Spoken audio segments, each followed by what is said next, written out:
working in intertwined autonomous networks, providing self-education, exchange of knowledge, and humanity. It might sound complex, but it's built on a very simple philosophy. You go through life, working, studying, and taking care of your loved ones.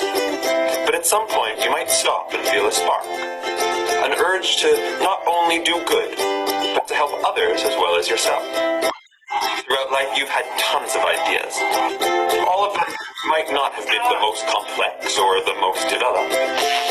But it's the thought that counts, isn't it? When an idea is introduced into the Rotarian network, and we exchange thoughts, knowledge, and experience, ideas grow along with ourselves and are brought into reality. That is what Rotary is. We know that simple thoughts can become the beginning of something huge and life-changing for millions of people around the world. For us, it has led to projects like local mentorship programs, providing clean water, building schools, disease awareness campaigns, scholarships, exchange programs, weeks for cancer patients, teaching kids karate, providing medical care, blood donations, fighting illiteracy, protecting mothers and children, and emergency food supplies. And to think that our first project was a public toilet, and now we're on the brink of eradicating polio. We believe that with the right people, the smallest thing can make a huge difference. So when you feel the spark, remember Rotary.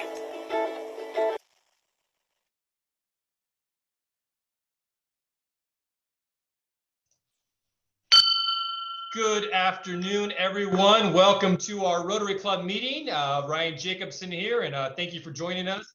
Ed, you set me up perfectly for talking about Rotary. There is still opportunity to join Rotary during this crazy time. So if you guys know of somebody, we can definitely still talk to them about how to join Rotary during this COVID-related time that makes things a little more difficult, but still very possible to become a new Rotarian. With that said, I want to do a couple guest introduction here very quickly.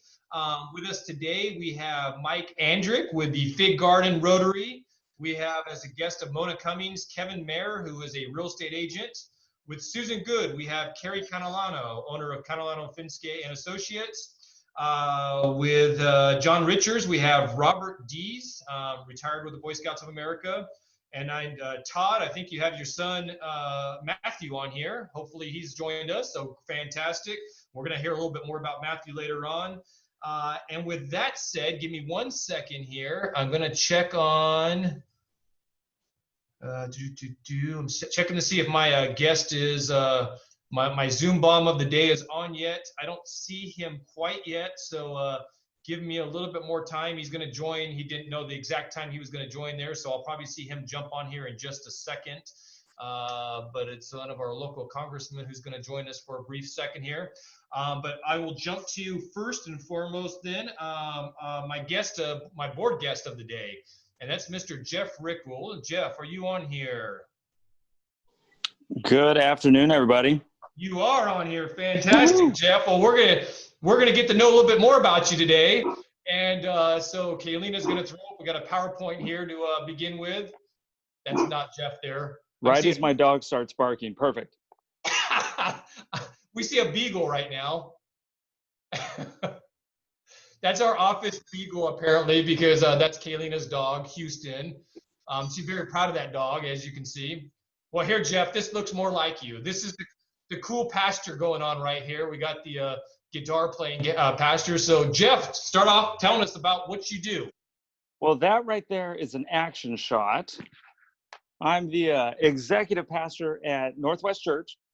And what does that mean? That means I'm the guy that oversees all the production at church. So that includes all of our media, our marketing, our web, our broadcast, all our live events, which are quite a few. Even, you know, right now, we just went back to a live service outdoors this last Sunday.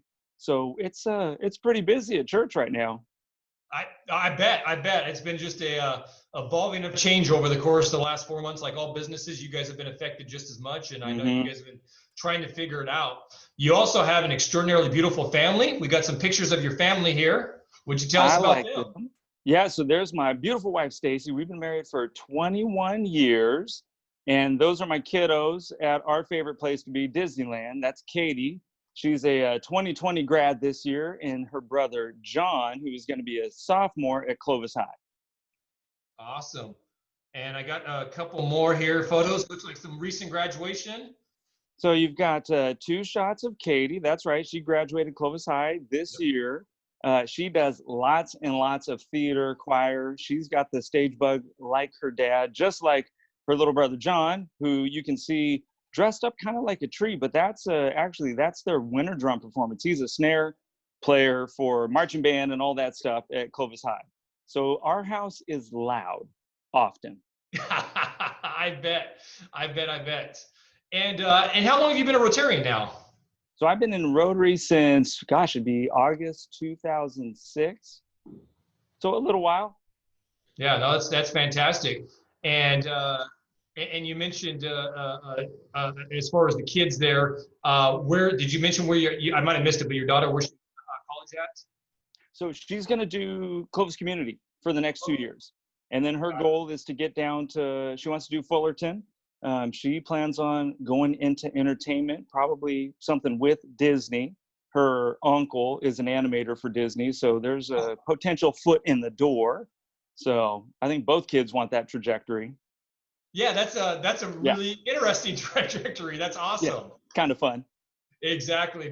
Well, Jeff, thank you so much for sharing more. As I said, I want everybody to have the opportunity to get to know their board members a little bit better. And you were victim number 2 on this whole thing, so appreciate it, and appreciate all you do for the Rotary Club as we go through this very different year here. So awesome. Thanks, Ryan. Thanks, Jeff. Appreciate it. And with that, give me 1 second here. Again, trying to wade through all these different names here and see who's on and who's not on is all kinds of good fun here.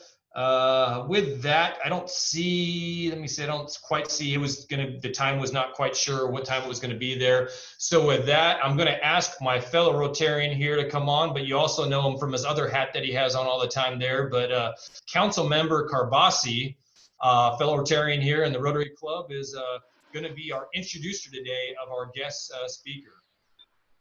And he's doing it from the car. I like that, Mike. I'm running around trying to get as much done. Believe it or not, council members still work. Yeah, exactly. Yeah. And we're glad you are. So. Yeah. No, I'm really excited. Not only I'm about to have, I think I just passed my 1-year anniversary as a Rotarian, but I get to introduce one of my colleagues today, which will be great. To present another perspective of what we do at City Hall. Because, the one thing is, there's a lot of confusion out there right now. It's not just the city, it's the county, it's our school boards, it's the state, it's the feds. There's just so much going on. So it's kind of nice when you can get information from the horse's mouth, so to speak. Absolutely. So, and Mike, I mean, just, when we're going to hear from Councilmember or Council President Arias here in just a short bit there, but just within your own right, I mean, things are just different. I mean, you come from a family business. Your family business has definitely changed a lot during this time. So you're getting to see both sides of it. Absolutely. Yeah. I really wasn't expecting this to happen in my first year, but I'm glad I could be here at a time where it's really, we need the hardest workers. It's all hands on deck. But yeah, a lot of businesses, even in Northwest Fresno, a local restaurant like the Elbow Room, for example, I was just talking to Mike the other day, and they're severely impacted. They're having to adapt to COVID and what that means for their business. Fortunately, they have these great patios, but he had to invest a lot of money in these coolers and just training staff and keep creating a sense of safety, because even though we're going to open up businesses again, it's the trends and the tastes of consumers that have changed. And I think as in government, we have to be sensitive to that, because our sales tax revenue is tied to a business. And if those go down, we start making cuts, and that hurts people on Main Street. So we're all very connected, and commerce really is a central part of it's the lifeblood of this community. Absolutely.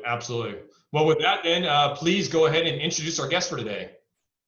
All right. So today I have the pleasure of introducing our council president, Miguel Arias. He is the council member for District 3, which includes West Fresno, the Tower, and our downtown neighborhoods. He's going to talk today about many issues, specifically, COVID and the impact to the city budget in the city of Fresno, police, and so many other issues impacting his neighborhoods and neighborhoods throughout this city. So without further ado, You have the floor, Mr. President. Thank you, Councilmember Carbasi, and thank you, Ryan. It's been a while since I've been to a Rotary meeting. The last one I went to was the Mendota Farbach Rotary, when it was still the Mendota Farbach Rotary. So it's been a few years, but I'm glad to be back in a virtual Rotary, and I'm glad to see that the Rotarians are still doing their work, even if COVID-19 keeps us from being in the same room with each other. Let me give you start off with a quick update, if I can share my screen. If you give me that permission, I can give you a quick update on COVID, because I think it's still the most pressing issue for us. Unfortunately, like Councilmember Carbasi said, we all signed up to do ribbon cuttings of new businesses and, hug and kiss babies, but we didn't sign up for a pandemic for the year 2020. Nonetheless, we're here. One of the big conversation pieces for all of us have been, what do we do during the pandemic with the relief resources that have been provided to us by the federal government? As a quick background, the federal government gave cities larger than 500,000 residents and states direct resources for relief during the pandemic. It's called the Federal CARES Act. The city of Fresno received $92 million as a city of nearly 600,000 residents, and the city has invested their resources in 3 key areas during the pandemic. And keep in mind that the city and the county, although you've seen all the tensions publicly out there on how we're spending money, how quickly we're drawing it down, the difference of approaches that we have, let me just give you a reset. I like to describe the city and the county as the city being your parents, the county being your grandparents.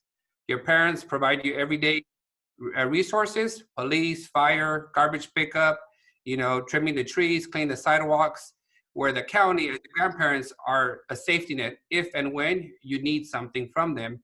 That's and they primarily do that through social services as passed through from the federal and state government. So we tend to have a different purpose and therefore a different relationship with residents.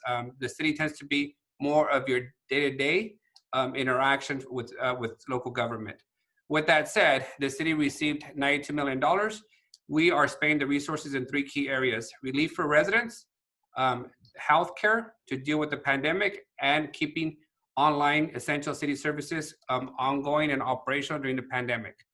As a real quick highlight for you, we're spending about $25 million in providing direct relief to residents who have been impacted by the pandemic. That includes $5 million in giving folks up to $3,000 per family to try and pay off their rent or their mortgage if they had a loss of revenue as a result of COVID. As you can imagine, we want people to stay home if they have COVID, but yet they still have bills to pay. We've asked some businesses to close during the pandemic, everything from concerts to indoor restaurant dining. So we need to provide residents an ability to still pay their responsibilities when it comes to their mortgage and rent, so that we don't have an increase in homelessness during the pandemic. We set aside $5 million for food relief efforts. Whenever there's a food distribution taking place in one of our neighborhoods through our churches, you see long lines of folks, especially folks we've never seen asking for food before. So our goal is to spend $1 million per month in the city doing food distribution with partnerships through the churches, the food bank, and local organizations to try and provide that relief. We even have organizations who are doing door-to-door delivery for our seniors who are vulnerable and can't come out and go to the grocery store. An additional $4.5 million to deal with housing our homeless from the streets into shelters to ensure that they're not out spreading COVID and being vulnerable themselves. So far, the city has housed approximately 700 residents from the streets into shelters in the last 6 months. An unprecedented amount of people. You still see hundreds of folks out in the streets. There's still an additional 1,000 to 1,200 folks who need additional shelter.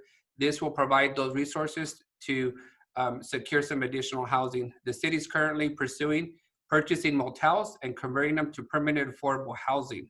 As you can imagine, motels have kind of gone away with having a market with the construction of new hotels in the city and the development of Airbnb. A lot less people are stopping by motels as they vacation and visit Yosemite and other places. So that's going to be an opportunity. We also set aside $4 million to provide relief to small businesses, up to $10,000 for every small business. As you can see, we started to draw down that money. Additionally, we set aside $4 million to make improvements to our parks, our arts and culture facilities. Just a reminder, we have shut down any kind of arts or culture activities in the city because of the risk for the pandemic spread. Our parks were designed before COVID-19. So instead of having fountains where you have to physically turn on the button and push the button to get water, we're probably gonna transition quickly to the ones where you fill up a bottle of water at your local park so that we can try and maintain the spread of COVID until we have a vaccine that's fully been provided across the country. We also allocated $2.4 million to help with childcare services for essential workers. A lot of our frontline workers, from police officers to medical facility, grocery store clerks, need to come to work. They have no choice. They can't do their jobs from home. They have to do them in person. So we're providing $2.5 million to try and help them pay for childcare services as they come back to work. We did a small amount for micro farmers. Those farmers who grow the family farm of 10 acres, go to the farmers market to sell. Those have been unable to be operational at times. So now they're directly selling their produce directly to the food bank to go into the food relief efforts. And then of course, some small amount for small business education practices. The second big chunk I want to cover with you guys is healthcare. Keep in mind, most cities of our size usually have a public health department. In Fresno, the public health responsibility is assigned to the county of Fresno. Yet we have found ourselves as a city needing to spend more money in addressing the health inequities and testing demands during this pandemic. So we've set aside $10 million to open a clinic in Southwest and Southeast Fresno, where there's a huge gap in access to healthcare facilities where people can receive testing and treatment. We additionally provided a contract for the University of San Francisco Medical School to do mobile testing. They'll have 3 mobile testing sites across the city, testing up to 10,000 residents and doing some contact tracing. With that, we still have an additional $5 million that we haven't allocated yet, but we will in the near future to do more contact tracing. If you have been following the pandemic, we went from not having enough tests to having thousands of tests being done on a daily basis, but contact tracing being late. So if you get a COVID positive case, but nobody contacts all the people that you've been around for 3 weeks, the testing is kind of useless. So we're investing some money in contact tracing as a city to make sure that our big employers and our residents of the city have enough contact tracing taking place. The third real place where we're investing the $92 million is on maintaining the critical city services. As you can imagine, our firefighters are now having to do fully outfitted with PPE equipment when they go to a call, because the majority of firefighter calls are usually medical related. Somebody's having a health condition that requires the firefighters to show up. So now we're paying for them to be retrofitted. We're also paying for our city facilities to be retrofitted. We've had to buy new disinfecting equipment for our city bus system to make sure that after every shift they're fully disinfected. There's now even plexiglass between the bus driver and the general public as they walk onto the buses. Like every other institution, most of us were working physically in the office. The city is now transitioning to having as much as 700 of our employees working from home. That requires laptops, a whole new system to maintain that telework capability. And then of course, PPEs. We are spending quite a bit of money on providing PPEs to city employees and to small businesses. Ever since we started the small business relief efforts that Member Carbasi spearheaded for the city, one thing that we heard from small businesses is we don't have the buying power of a city or a county, so we're getting PPE very expensive. So now we're buying PPE and deploying it to small businesses, to nursing homes, and to other groups that need PPE materials. We're even deploying PPE to churches who are doing their outdoor services to make sure that everybody has access to some basic safety equipment. That's where we're at as a city. We are setting aside $38 million for potentially for either revenue replacement or what we were all expecting was a second wave. I think it's clear that every leader in the valley and the state was planning for the first wave and then the second wave in the fall. What we have found and experienced is that the first wave has continued and only increased into somewhat of a tsunami where we're at this point. So we will be drawing down additional dollars to make sure that we put out as many mitigations as possible. The governor has stepped in and brought forward a strike team that landed in Fresno today. We actually met with them early this morning. They're bringing forward not only statewide experts in the medical and crisis response fields, but they're also bringing in $52 million to try and provide us some relief. They also announced that they will be providing about $7 million in relief efforts for essential workers. And I'll give you an example. If you're a police officer in our city and you get COVID-19, we rent a hotel room for you so you can quarantine in the hotel room. Because we want to make sure you don't, infect your family. If you're a farm worker, a meat packing plant worker, a grocery store worker, we expect you to quarantine at home. And that has resulted in a lot more infection going across community spread than we expected. So the state will now be coming in and providing $2 million of hotel rooms for farm workers to quarantine in a hotel room instead of having to go back into their homes and potentially infect others. They're also, the Sierra Health Foundation announced today that they're providing about $7 million to try and provide some rental relief, utility relief to any frontline worker who's impacted with COVID. If we want folks to stay home, the bills won't stop coming. So we have to provide some relief for that temporary time so they can remain home isolated during COVID. That's a really quick update on the city's COVID response. I can also give you the next steps for the city and the county are to have a joint meeting. The city has set up a subcommittee, so has the county board of supervisors. We'll be meeting with our public health directors and our state partners on a weekly basis between now and the end of the pandemic to continue to share information, re-inform how we deploy resources and make adjustments to try and lower the curve. As of now, our hospitals at our 95% capacity as of this weekend in terms of beds available. We are at the peak. That's why the governor is sending additional resources to our valley.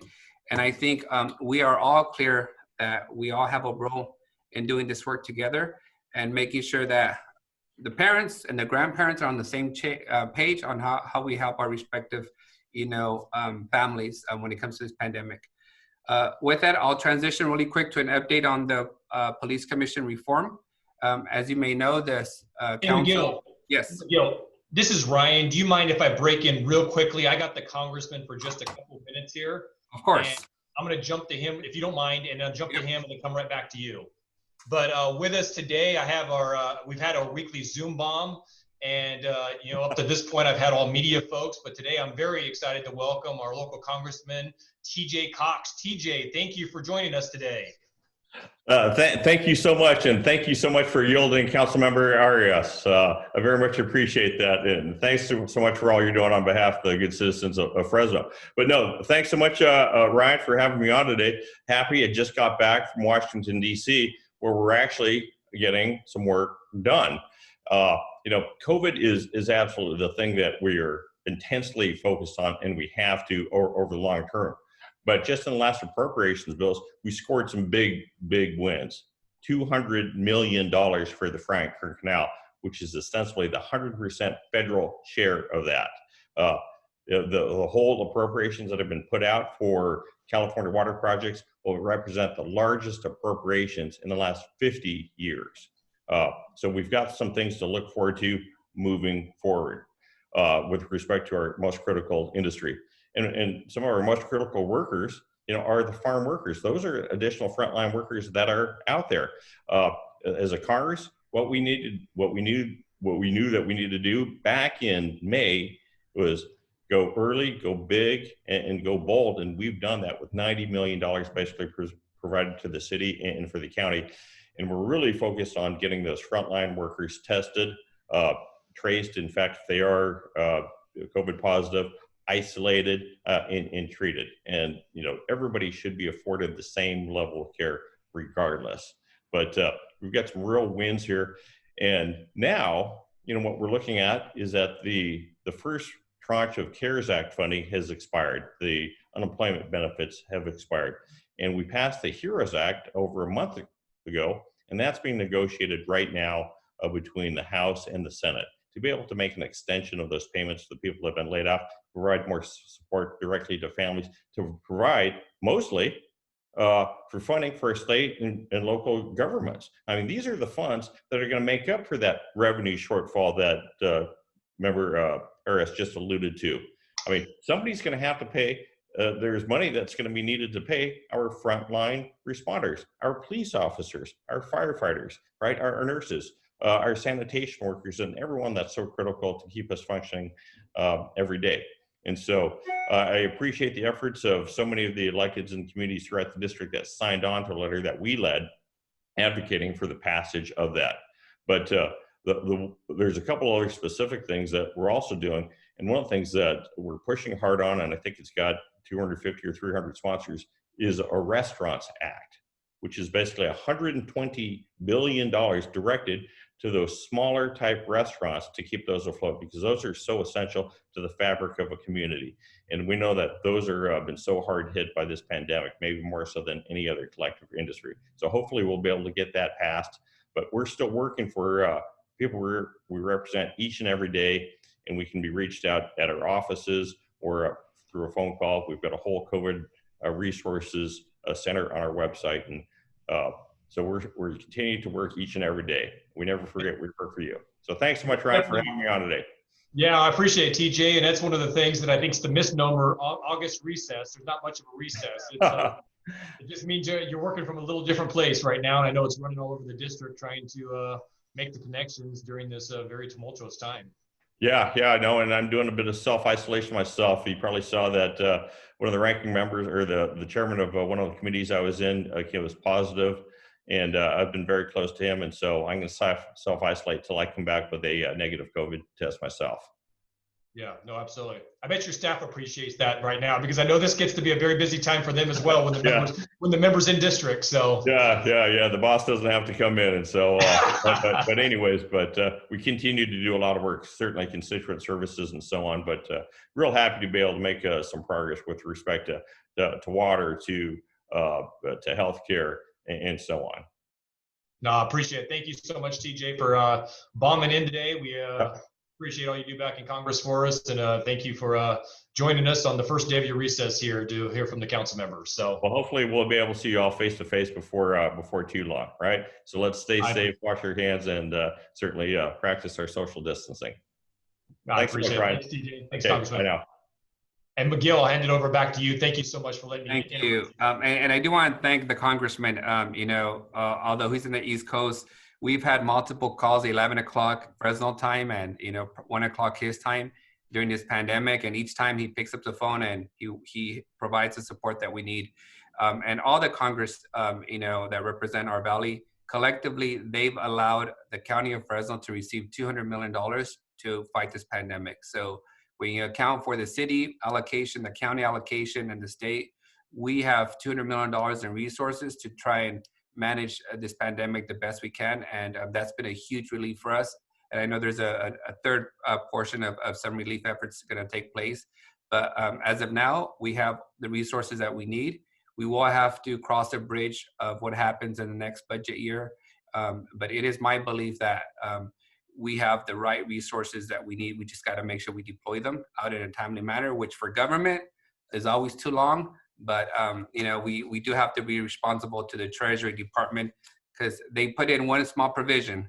If you don't use the money the way we ask you to, you got to pay it back.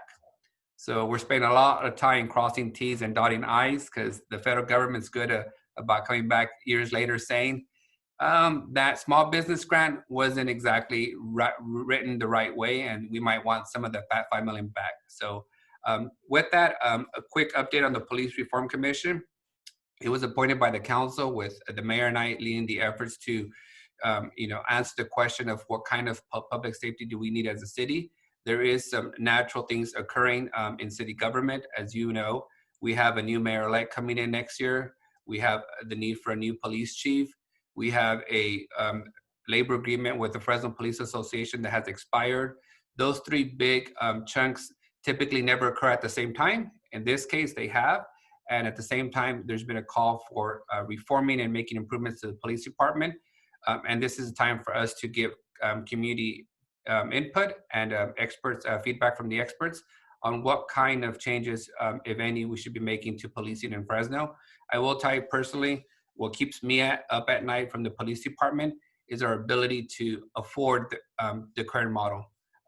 Late last year, in last year's budget, we increased the police department's budget by $20 million, but couldn't afford to add one additional police officer to the force.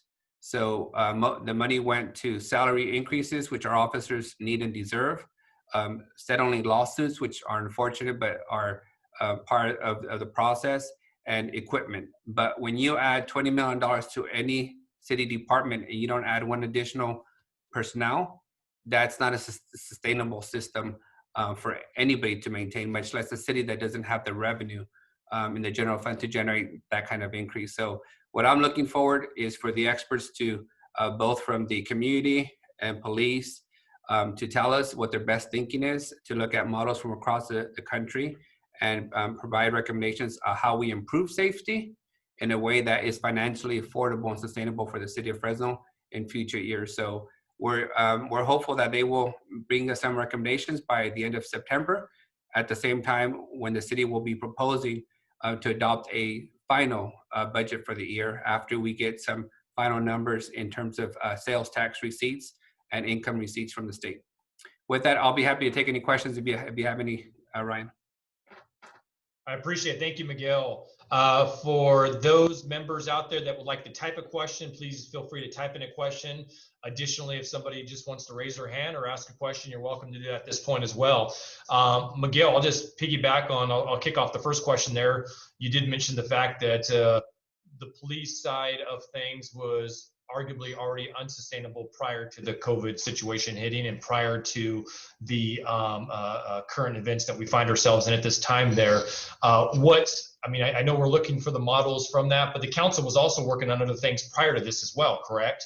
As far as trying to look at the long-term vision of what the police force would look like. Yeah, the council was going to have to wrestle with the future of the police department on the simple fact that we have a retiring police chief, and the police chief that came in only has a year left in his tenure to be able to serve the city. So we're going to be down this path of a new chief, and before you hire a new CEO, they have to have clarity on what the vision is for that police department. That way you can acquire a CEO or a chief that has a skill set and experience within those parameters. So if we want community policing as a model for policing, we need to seek out a chief that has that experience. If we want the current model, then we need to seek out a chief with that experience. So it was bound to happen. It just happened that it has all come together at the same time, which has made the work of the commission much more difficult, to be frank with you, because we weren't expecting these huge revenue shortfalls, but now we're gonna have to wrestle with them. And Miguel, we're in the process, I think you might have mentioned earlier, but a little more detail there. We're in the process of city staff as far as returning to work, and are they primarily working still at home at this point? Yeah, unlike the city of Clovis, we are asking our employees to remain at home. We have had several employees out for COVID positive cases. Just an example, within the police department itself, we have 69 officers either with COVID or because they were exposed to COVID in quarantine. And that's a significant hit for a police department, even one of our size, because we're already short-staffed because of the fact that there's so many vulnerable officers that have pre-existing conditions that we have to be cautious with. So we have had several of our employees already with COVID positive cases. So we're still keeping people at home as much as possible.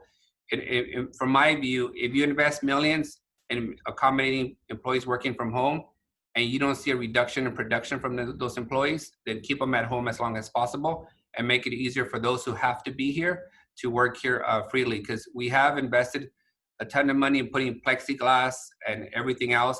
But I will tell you, Ryan, I have not received one complaint from a resident who have said, because the city hall is close to the public, I can't do my business with the city. We have fast-tracked migrating to online payments. You can drop off your payment physically here. We will process it quickly. Any issues with developers and building permits have all continued to maintain. So we haven't seen any reduction in the production of city employees. No, I appreciate that. And I think that's a lot of us like the additional online services that are now being offered. So that there is a bright side to the old downside that we've been through at this point. I got a few questions here right now. One is that the budget situation is difficult, but overall crime, shootings, and other things are significantly higher over the last 4 months this year compared to last. What does this mean, and how does it bode for the future of the police force? Yeah, good question. We actually had an increase in crime before the pandemic. So crime was up from this year to last year before the pandemic started. We've seen the amount of domestic violence calls skyrocket because people are at home more often. I don't know if you guys experience this, but if you're locked in with your family for a long period of time, tempers get short. When people are out of work and unemployment checks are not coming in a timely manner, it creates significant anxiety and stress that's real. So we have seen a significant increase in domestic violence, which was expected given the conditions that we're all working through. We have seen some increases in shootings that occurred prior to the pandemic, still maintain that increase in shootings. It's going to be a conversation for all of us. What happens if we have to make reductions in city services? Where does those reductions come from? So we're tracking it closely. Our police chief, Andy Hall, I give him credit. He has called everybody back from vacation. All those services that used to have contract officers before, if you were a restaurant that had a police officer on contract, if you were the Fresno Fair that had 100 officers on contract, if you were a concert that required police officers on contract working overtime, all that's been pulled back so that we can focus on essential public safety. So he's done a really good job of prioritizing the day-to-day public safety matters and removing all the extra stuff that a police force would normally do. Great. And I have another question here. Do we have an idea of the revenue shortfall at this point in time? We anticipate the revenue shortfall this year to be $6 to $7 million. Next year would be approximately $25 million if everything stayed the same. But keep in mind that there is some hope out there. Primarily, we didn't see any decrease in property taxes being paid. Everybody paid the property taxes. We even saw an increase in revenue of 5% from property taxes, which is a big chunk of city revenue. The other chunk is sales tax. We haven't seen a huge dip in sales tax because people are still buying stuff, right? They're still buying, they're buying different things, but they're still buying stuff on Amazon. They're still buying stuff at Target. So we haven't seen the significant decline in sales tax. We do anticipate we will take a dip, but that's because we're anticipating going into a recession. And from the last economic report I saw, the recession officially started in February of this year. So we did anticipate, everybody was telling us after that 8 or 9 year mark of good economic activity, the recession will at some point come. For us, the trigger was a pandemic and we're in the middle of a recession. So we have to plan for not having the same level of rate of growth in future years that we expected. Great. And I'll make this my last question that I have here from somebody. Is there any coordination with the Central Valley Community Foundation's COVID Relief Fund to help cover some of the financial need at the city level that you have been discussing? There isn't yet. I can tell you that's been one of the hiccups for us as a city and county. There's been multiple efforts to provide relief. The Central Valley Foundation has done a really good job of raising money to provide relief for the things that we can't pay for. And I'll give you an example of that. The CARES Act said you cannot provide direct services to a farm worker who's undocumented, even though they make up 50% of the farm workers in the county. So that's where the foundations have kicked in and said, we're going to provide some relief where people can stay home and they can pay their PG&E bill and not have to worry about going back and affecting. So there now is more coordination than there has been, but there are still some isolated efforts that are being done between the Central Valley Foundation. Today, the Sierra Health Foundation announced a $7 million effort to provide relief to essential workers. The city and the county are now finally getting on the same page. My hope is that all those silos very quickly will continue to be one strategic strategy under the umbrella of the state of California and the governor, because he ultimately has a lot more access to resource and authority than we do during the state of emergency. Well, thank you, Council President Arias. For those of you out there, if you can, give him a virtual hand, I guess. Appreciate you joining us today and giving us an update. And I can probably envision having you possibly before the end of the year once more, just to continue to give us an update, because we know things are going to change so radically quickly at this point. Yeah, come September, I'll be happy to come back and give you an update. We'll have a better idea of what changes we have. I can assure you that we won't be making any, as of now, any reductions in staff, any reduction in services. We might just refocus where we spend more of our time. And we're going to follow what the feds do very closely in terms of relief for cities and counties. We continue to we have a $38 million reserve in the city. We have not had to tap it yet. So we are in a better position than most cities are, given the circumstances, and we'll continue to monitor that fiscally and financially, being in a strong position. Well, great. Thank you, Councilmember. Appreciate it so all. much. Fantastic. Well, thank you. Moving on, obviously next week is another speaker, and I'm excited to share that a good friend of mine, we have Mr. Lee Rubin next week, who is a cartoonist.